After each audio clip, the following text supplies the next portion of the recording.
Hi hello everyone, welcome to Bala creative vlogs అండి. మాది new channel అండి. సబ్స్క్రైబ్ చేసి సపోర్ట్ చేయండి. మధ్యాహ్నం లంచ్ కోసం నేను అయితే సింగిల్ ఎగ్ ఉంది, ఎగ్తో ఎగ్ రైస్ చేసుకుందాం అనుకుంటున్నాను.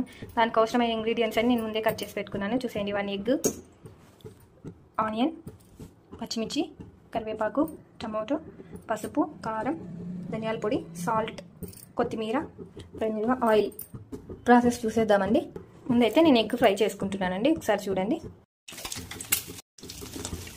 ఎగ్లోకి కాస్త సాల్ట్, పించ్ ఆఫ్ సాల్ట్ వేసుకొని ఫ్రై చేసేసుకోండి.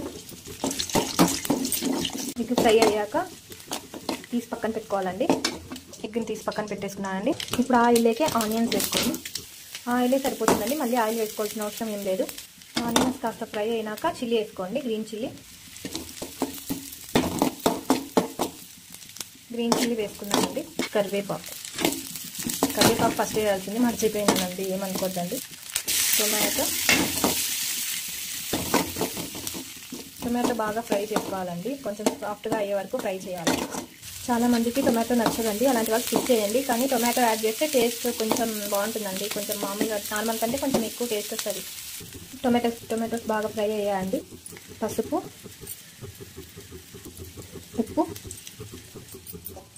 ధనియాల పొడి, కారం, ఇవన్నీ బాగా ఫ్రై చేసుకోవాలండి.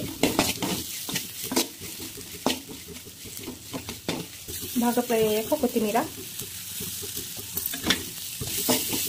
ఇవన్నీ బాగా fry అయ్యేపాటు.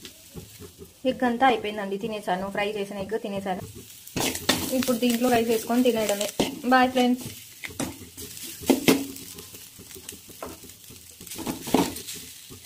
Please like, share, subscribe అండి.